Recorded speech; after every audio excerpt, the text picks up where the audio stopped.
So let's talk about something that is very important, right? Stable versus unstable, right? After coaching over 100 plus students, I see this to be a very big problem because a lot of students find it difficult to differentiate between stable patients versus unstable patients, right? And this is a big problem, right? I do this only for people in my program, but I decided to put it out here because I know many of you want to join my program, and in order to uh make sure I don't keep repeating this concept, I feel some people will get to see this video, right, and understand it. So when they join my program, at least I still find the process much easier, right? I want people, a lot of you to benefit from this video because this is going to help you to differentiate between stable patient versus unstable patient when it comes to prioritization. I'm going to be sharing something that is going to be valuable. So if you are somebody that understands prioritization as one of the important part of the NCLEX exam, I want you to watch this video till the end, right? Very important. Now, what we're talking about here, a lot of a lot of students, I mean, they don't understand stable versus unstable patient. I've seen a lot of students use the patient condition, right, to decide if they are stable or if they are not stable. Now, if I ask a student right now, you have a patient with hypertension, right, and you also have a patient with COPD, and I ask the students, which of the patients is stable and which of the patient is unstable? They will say the patient with COPD. But in reality, the two patients are stable. A patient with hypertension, a patient with COPD. I asked the student, which of these patients is stable and which of these patients is unstable, right? The student said the patient with COPD is unstable. But in reality, these two patients are stable. Right. Rick, it is important to focus on what the patient is currently experiencing rather than their underlying condition. This is their condition. But are they experiencing anything? No. What do you expect of a patient with hypertension to say that they are unstable? Now you want to have them, you want to see them have increased blood pressure. Now, with a patient with COPD, what are you going to see to say a patient with COPD is unstable, right? You want to see them having shortness of breath, right? Or dyspnea, increased respiration to say a patient with COPD is unstable. Now, which furthermore tell you about this statement that I have right here, right? It is important, right, to focus on what the patient is currently experiencing. Now, if your NCLEX just give you hypertension, this patient is not experiencing anything currently. This is just the condition. Don't think to what the NCLEX don't have. The NCLEX are not stupid. Now, if they want to make the patient with hypertension not stable, they are going to say the patient with hypertension who has, and they will tell you what they have. They can tell you a blood pressure of 172 over 98, like they are going to tell you something that makes this patient unstable. A patient with hypertension does not mean all the time their blood pressure will be high, except if they are not managing their condition. So hypertension don't automatically say a patient is not stable, but what they are experiencing makes the patient not stable, right? Because a patient with hypertension, the English can still say who has low blood pressure, right? So it's what they are experiencing, not the condition. So if the NCLEX give you just the condition, meaning they are stable, right? It means they are stable. Let the NCLEX write something in front for you to decide if they are stable or not. Don't automatically think that because they say, oh, the patient has what are they calling? Or they say the patient has diabetes, right? Automatically the patient is not stable. No, that patient is stable because the NCLEX did not include anything in front of it, right? We are going to see more example, right? Look at what I said here. What they are experiencing and what is the cause of what they are experiencing. Very important. Now, the NCLEX can give you a certain sign and symptom along the condition, but that sign and symptom is not really caused by the condition, but caused by another thing. Now, the sign and symptom might look critical to you, but because of it was caused by another thing, you need to ask yourself, particular thing that caused the sign and symptom, can we treat it or give special instruction, right? Can we treat it or give special instruction? What we want to treat is important, but what we want to give special instruction is not really important, right? When it comes to prioritization. Remember this statement, what we want to treat is important, but what we want to give special instruction is important. Another thing you should know for the NCLEX exam is that when a patient is experiencing something and they have the solution or they are requesting a solution for what they are experiencing, a known solution to what they are experiencing, that is not priority. Most especially, they said a patient is experiencing pain on the scale of 8/10, and they are requesting for their pain medication. This is not priority because they are experiencing pain 8/10, but they are requesting for their pain medication, meaning they know the solution to the pain. If you tend to look at the question, right, other patient on that list, you will tend to see another patient that is more of priority. The pain is the condition, but what is, are they having a solution at the moment? Are they thinking about a solution? The patient already know their solution. They are only requesting pain. I cannot see somebody that is having shortness of breath and then decide to see a patient that is requesting pain medication. I can say, hold on for me, why I attend to a patient with SOB. Now, a patient that is scheduled, right? They are scheduled for a certain procedure or they are scheduled for surgery, any kind of thing, any kind of scheduled, right? Any kind of schedule is not also priority. That can wait. Okay, let me just use the statement. Those things can wait. Requesting for pain medication scheduled for a procedure, those things can wait. That's what you need to know, right? Now, as I was saying, right, automatically patient with hypertension, diabetes don't mean they are unstable until the NCLEX give you the statement. A lot of you like to read to the question, oh, the patient that is having atrial fibrillation, it means that the patient might be at risk for stroke. The question is, did the NCLEX include that they are at risk for stroke? You are the one adding interpretation to it. The NCLEX never stated something like that. They always told you that the patient is experiencing atrial fibrillation. Don't add to what the NCLEX did not add. A patient can have atrial fibrillation and be stable.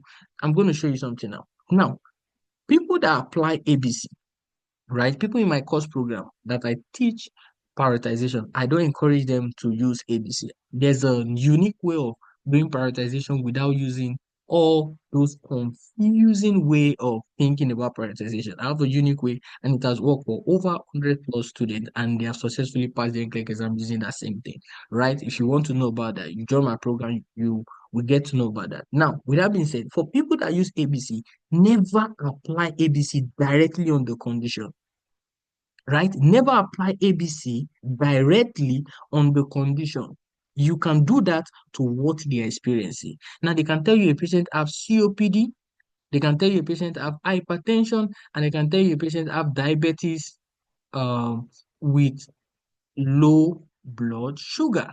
Now they now ask you with priority. Based on this is the condition, you now say, oh, this is airway, this is circulation. Oh, airway come first. COPD is priority.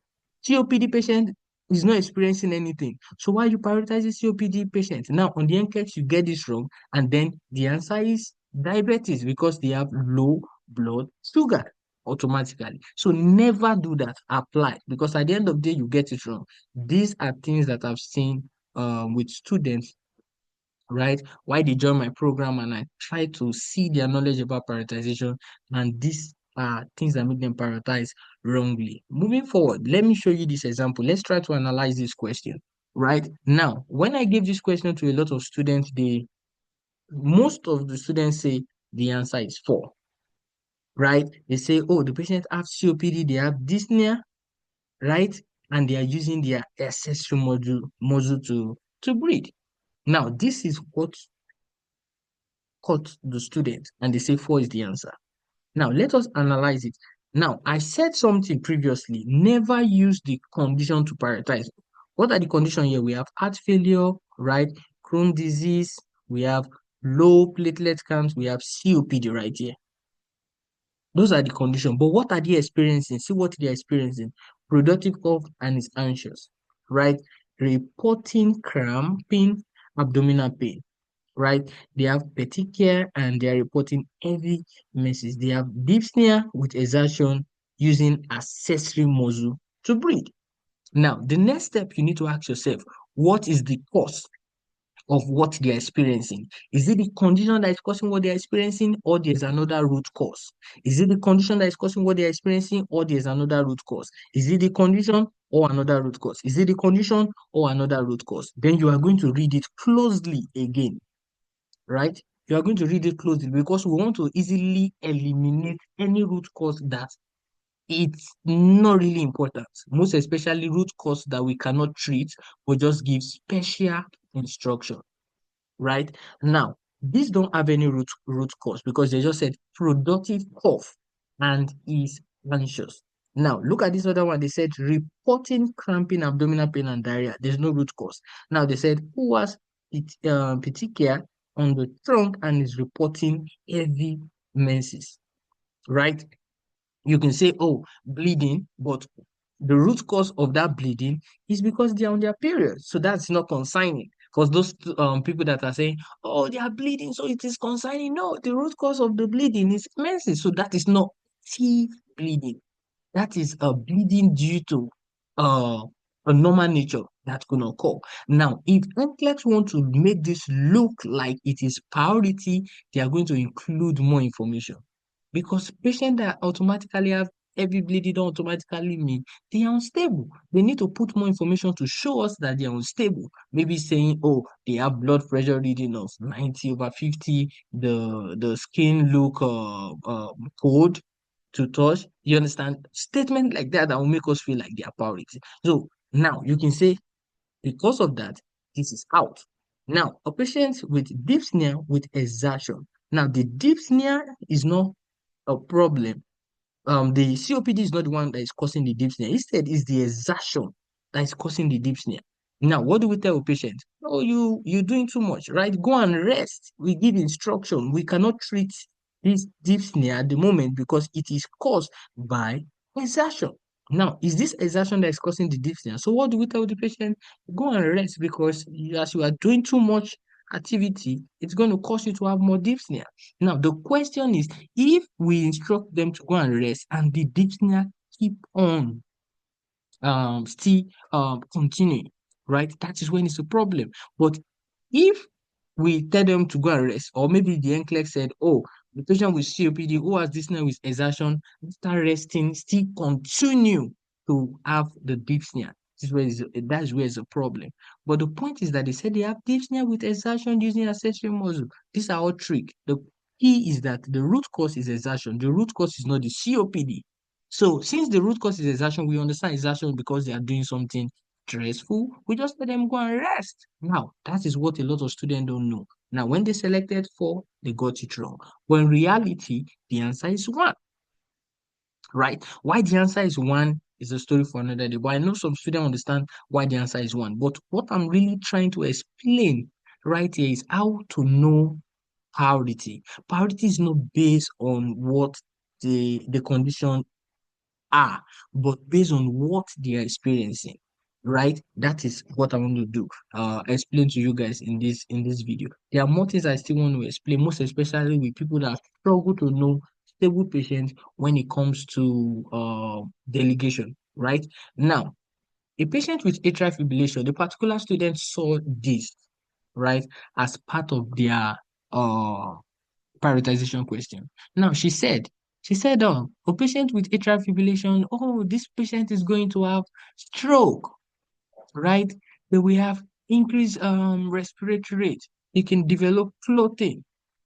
The question is, the NCLEX only said the patient have atrial fibrillation. Every other thing you are saying right now, that is your own thinking. That's what we call overthinking. The NCLEX said they are going to give sufficient information that is enough for you to answer the question. Yes, they want you to think, but they want you to think within the question, not something outside the question. Right. So if you're somebody that struggles with overthinking and it bothers you a lot, this is a good opportunity to message me on Instagram right now. Send me a DM so that I can help you out, so that you will avoid overthinking, because these reason why you end up failing the NCLEX exam, most especially when the NCLEX give you a lot of prioritization questions. And this overthinking because you want to know what patient is critical by all means, whereas critical patient and the patient that is not critical are easy to understand, are easy to know if you know the right principle, right? So now, because a patient has atrial fibrillation, right, they might be stable, right?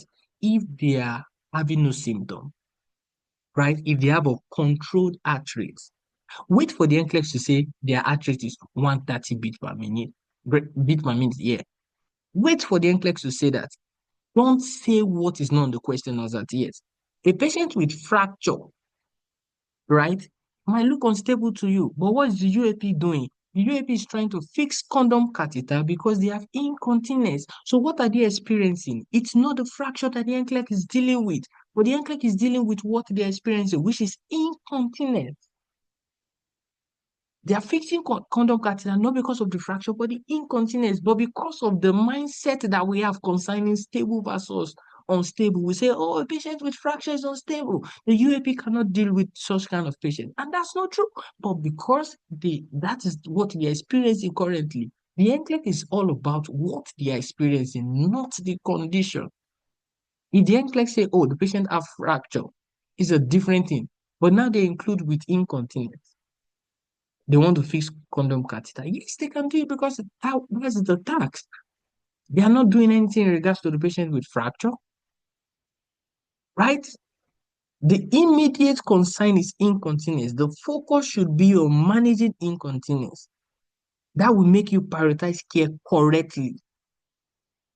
I don't know if you are getting what I'm saying, but some people, I believe they are getting what I'm saying. If you are finding prioritization difficult, message me so that you can be part of my program, right? So now, a patient with COPD, we discussed this earlier, a patient with COPD with exertion, right? They might be experiencing dyspnea due to that exertion. It is important to recognize that rest might alleviate the symptom, indicating they are not necessarily unstable. However, if they experience severe continuous dyspnea at rest, that would be a sign of instability.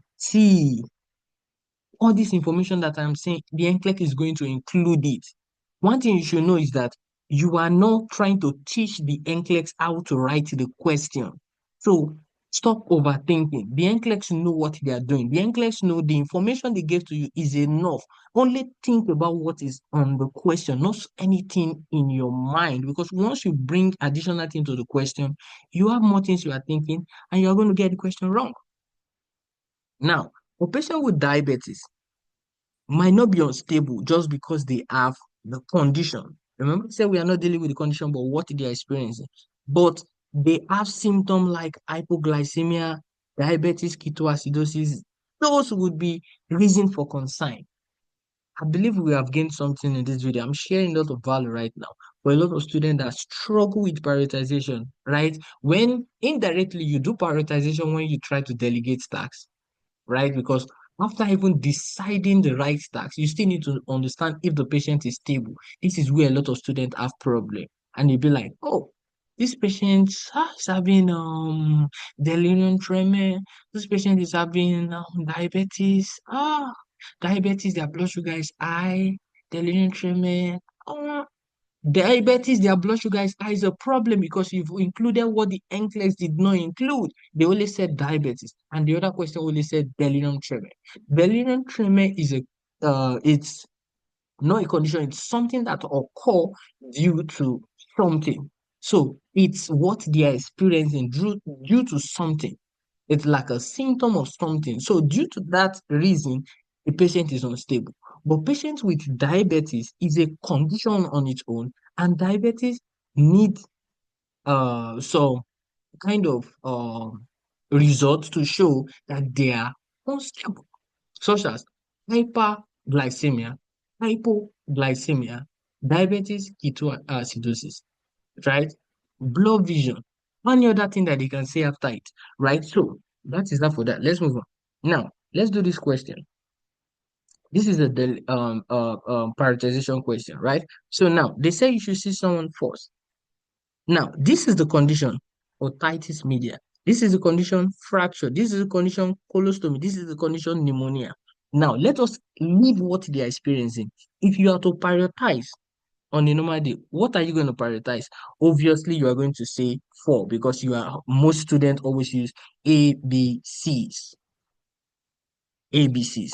They always use ABCs. They will say four because of the condition. Yes, if you look at this question, yes, this answer is four, but it's not because of the pneumonia that make it correct. It's what they are experiencing. Now, look at what they're experiencing.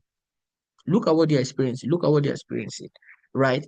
And most, well, I said I don't want to really go into prioritization, but most times what I teach my students concerning prioritization, I say pick the condition, pick the sign and symptom, and see if they have done any intervention, right? Most especially if the symptom is not what you prioritize, probably maybe the intervention is causing problem, right? You understand? Just like this question that they said, a patient who had this, report this after taking this. They never had this, but after taking this medication, they had this. Now, how are you thinking as a nurse? Is there any problem with this medication that caused this? And is this consigning or not? That's how you think as a nurse, right? Using this framework, right? You learn this in my course program. I'm not explaining much about that. Now, a patient with fracture automatically don't say the patient is not stable, but what are they experiencing? Now, look at it. They said fracture of the left tibia. They place crayon on the in the cast. Now, if you're thinking about this fracture, you say, "Oh, this patient is not stable. Probably they might have fat embolism." I know that, but it's not part of the question. So why are you thinking about that? Now, look at what they said here. They place crayon in the cast. Are you going to treat crayon?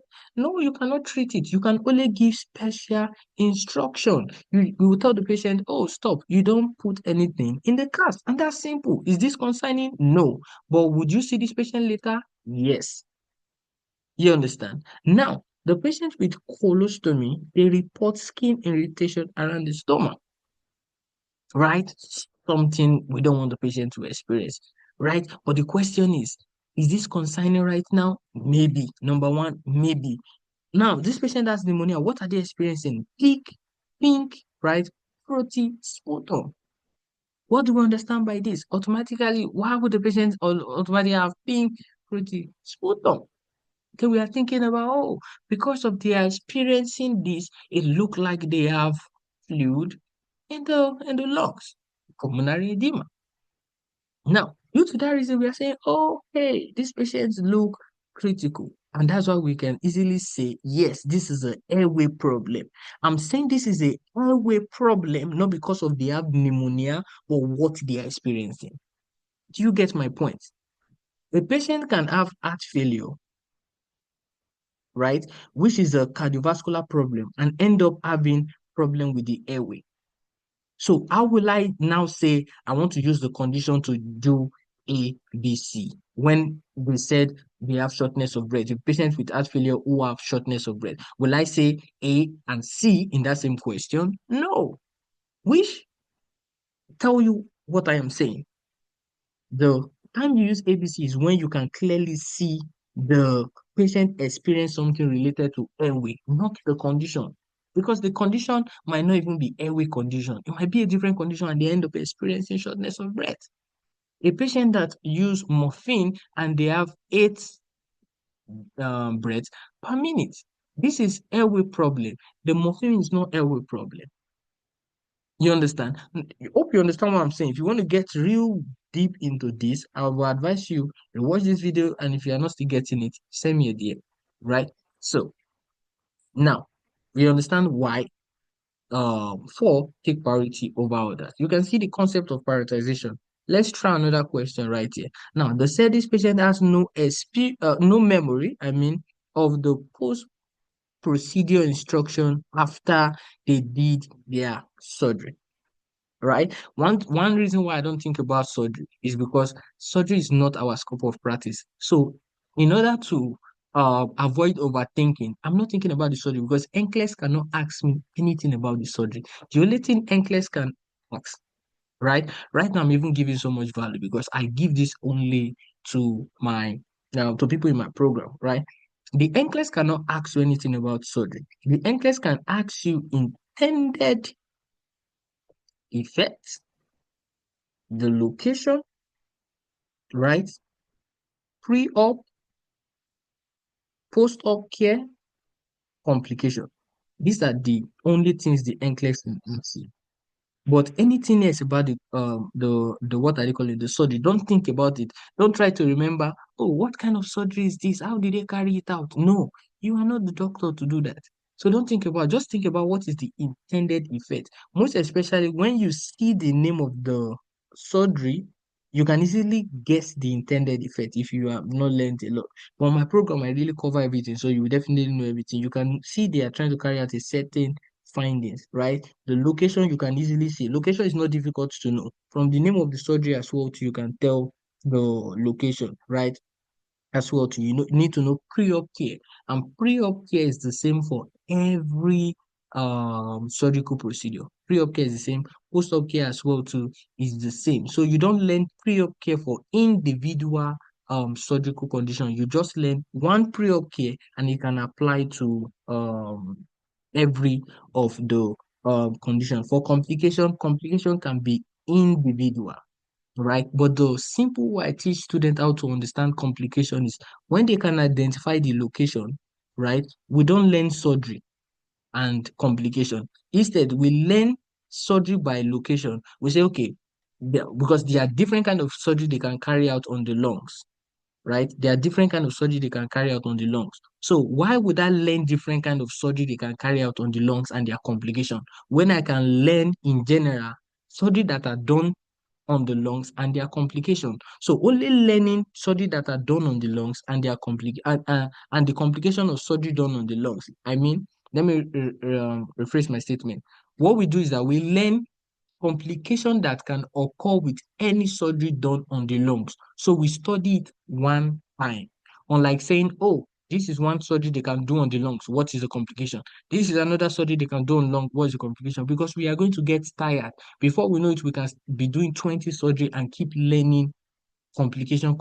When I can just learn in general what are complications that can affect the lung when there is a surgery done. And then we have a clear overview of everything.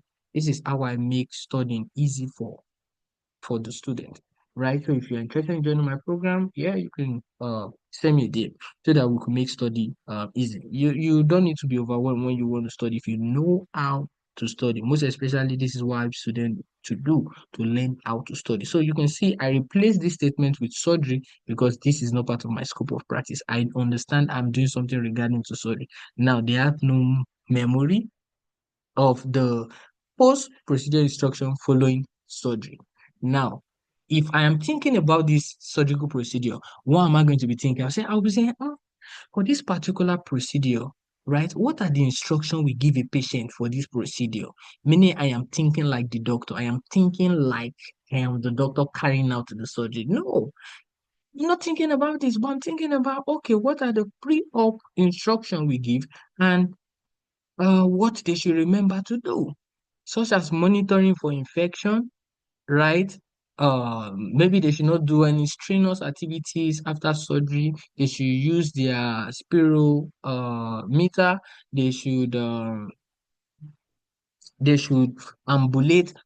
What different kind of instruction that we can give the patient, right? So now, understanding that this is just memory, no memory of the procedure instruction. So can I treat that situation? I cannot treat it.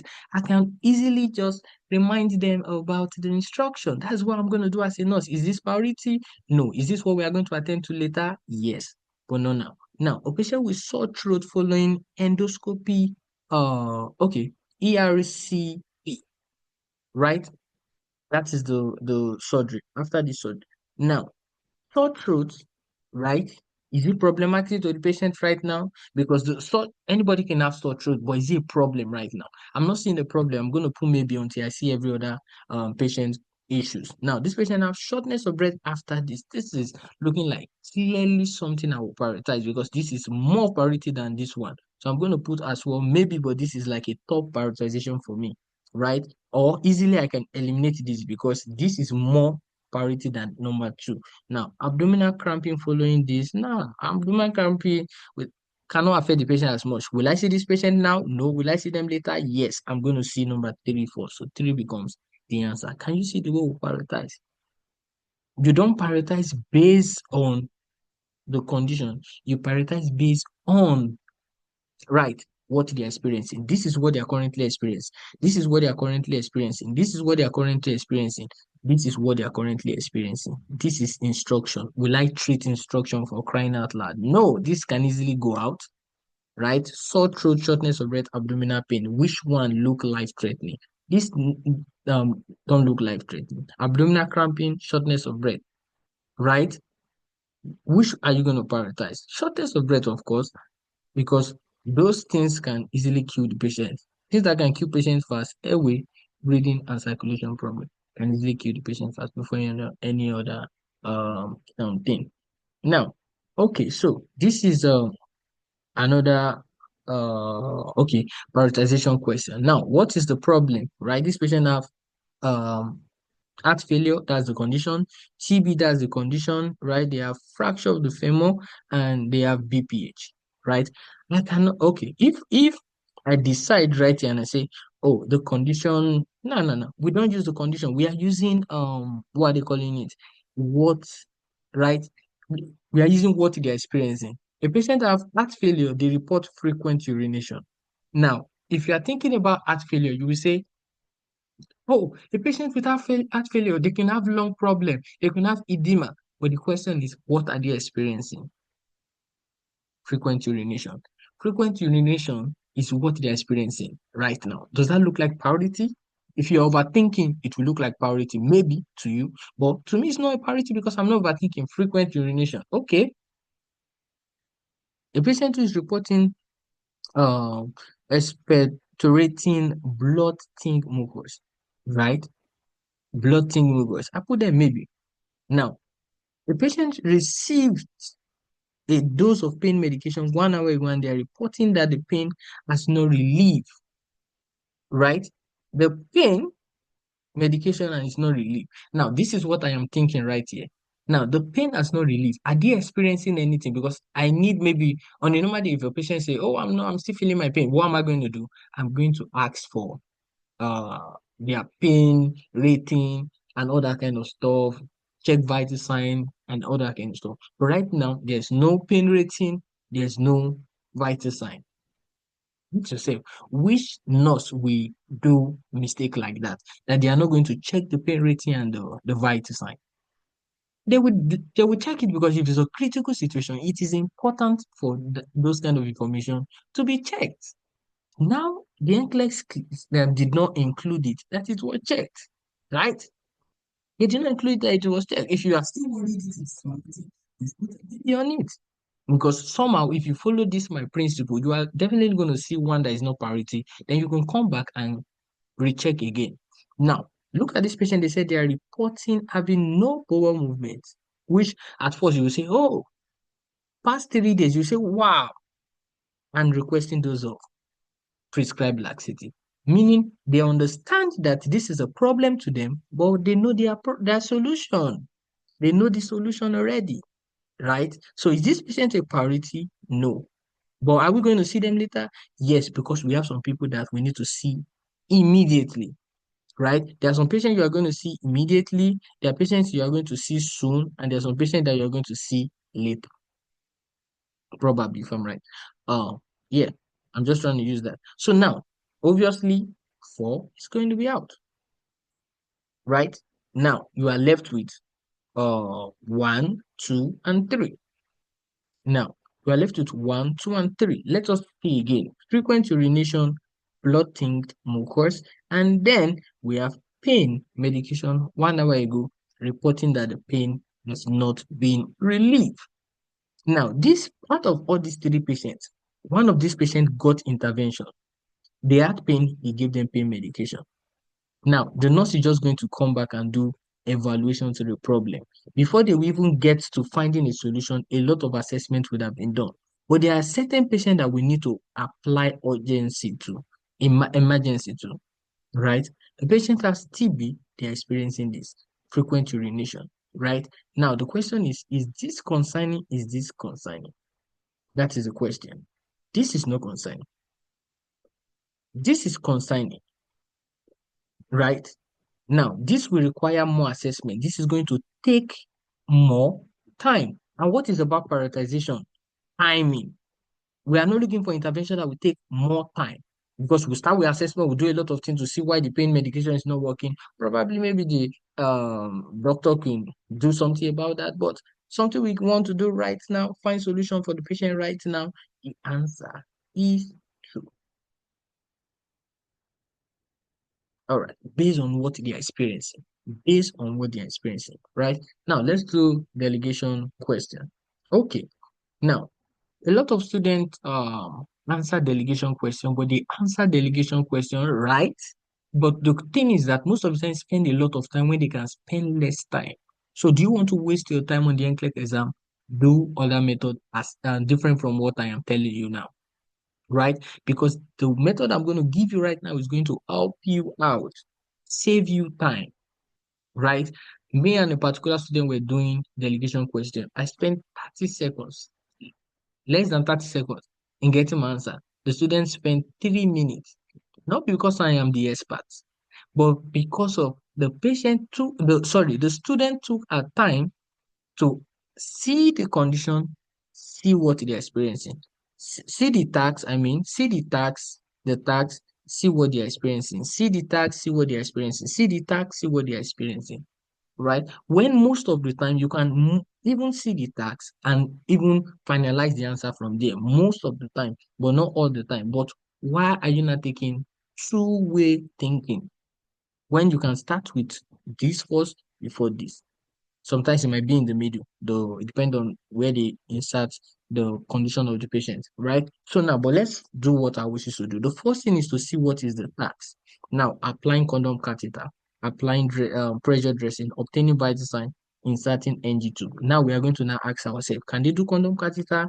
Yes. Can they apply pressure dressing? They don't do anything dressing. Can they obtain vital sign? Yes. Can they insert NG tube? They don't do anything invasive procedure. So I'm left with 1 and 3. That is now when I will now look at the what are they calling it? The condition. Now, what is the condition?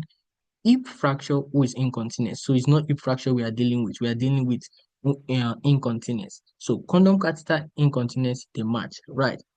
Now they said a client who is experiencing, even this statement is selling it out that this patient is not stable. They said they are currently experiencing. So this patient is not stable, right? With a experiencing, who is experiencing something that shows that they are not still that they are stable. They are unstable. This patient is unstable. So I'm prioritizing 1. The answer to this question is 1. Look at how I did it, right? Very easy, no stress. Now let's see this now. Okay. Also assignment. Now, what's the task? Obtaining vital sign, providing medication, monitoring medication, telephoning the healthcare provider. Now, can they obtain vital sign? Yes. Can they provide medication teaching? No. Can they monitor medication side effects? No. Right? Can they telephone the healthcare provider? No. Did I have to think about what their experience, in their condition. Did I have to think about that? I easily got the answer. But now, if you want to waste your time, you say obtaining vital sign, major depression, providing medication, schizo, monitoring medication, bipolar. Now you are starting to start to think, oh, patient with major depression, are they stable? Your time is counting. 1 minute, 2 minutes, 3 minutes, 4 minutes, 5 minutes on simple assignment question. Okay. All right. I've given you how, right? I'm trying to like rush through this video. And if you want to get the best of this station, you join my program, right? So now that is that. This is another delegation question you are trying to assign. Now look at it. Remove condom catheter, evaluate pain, provide discharge, determine the effectiveness. Automatically, they can do this. They cannot evaluate. They cannot provide discharge teaching. They cannot determine the effectiveness. All that are evaluation, teaching, assessment. No, easily without not thinking about what they're experiencing. But a lot of students will start to think about this, think about this, think about it. They now get so confused and start to overthink. My duty is to make you stop that overthinking so that you find the NCLEX exam easy and then pass in 85 questions. If this is something you want to do, now DM me, right? DM me so that you can be able to join my program, right? Let me see if there's more question. All right, that is it for the video. So, right, if you are interested to join my program, if there's a unique way that you don't know, but I know that unique way that can help you to pass the NCLEX exam in 85 questions. If I tell you it costs $159, are you going to take that offer? Yeah, sure. I definitely know you are going to take that offer because one, you want to save yourself from paying examination fee all the time, every time you end up failing the NCLEX exam. Joining program from program when you fail the NCLEX exam, having long time to start your nursing career when you can start it now by joining the right program. So the cost of my program is $159. So if you're interested in joining the program, send me a DM now. Send the word ready, right? Just send the word ready, and I'm going to shoot you a reply back, and I will book a 40-minute Zoom session with you so we can discuss how you can pass the NCLEX exam in 85 questions. So, with that being said, share this video with people that you know this video is going to help, and there's a lot of value to learn when you join the program. So, thanks for watching. I will see you in my next video.